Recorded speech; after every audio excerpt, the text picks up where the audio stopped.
Determine the left-sided limit and the right-sided limit and the two-sided limit as x goes to 5 of the absolute value of x minus 5 over x minus 5.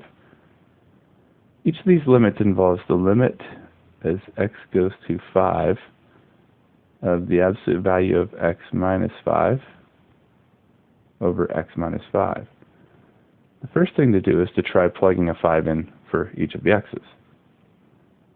That will give the absolute value of 5 minus 5 over 5 minus 5. Well, 5 minus 5 is 0, so we have the absolute value of 0 over 0.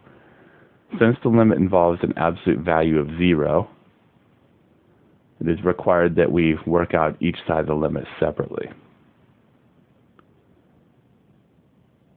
So we will look at the left-sided limit, indicated by a negative superscript on the 5, and the right-sided limit indicated by a positive superscript on the 5 of that same expression, absolute value of x minus 5 over x minus 5 for each of them. Let's start with the left-sided limit. The left-sided limit of 5 means we are on the left side of 5 on the number line, or something less positive than 5, but close to 5, say like 4.99.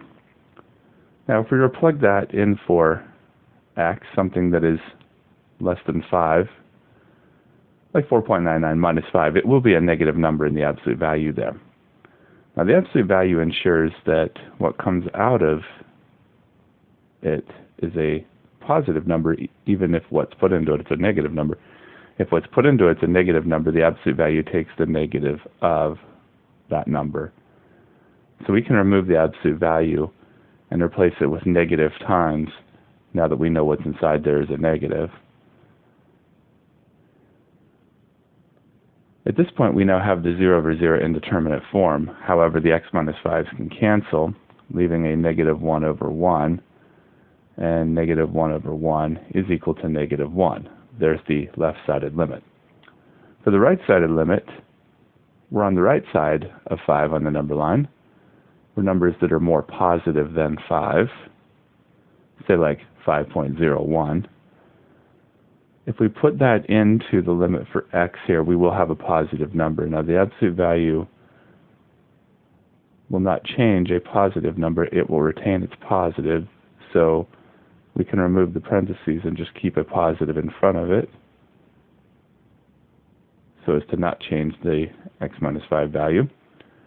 At this point we have the 0 over 0 indeterminate form. We can cancel the x minus 5s out to remove that, and we'll end up with positive 1 over 1, which equals to positive 1.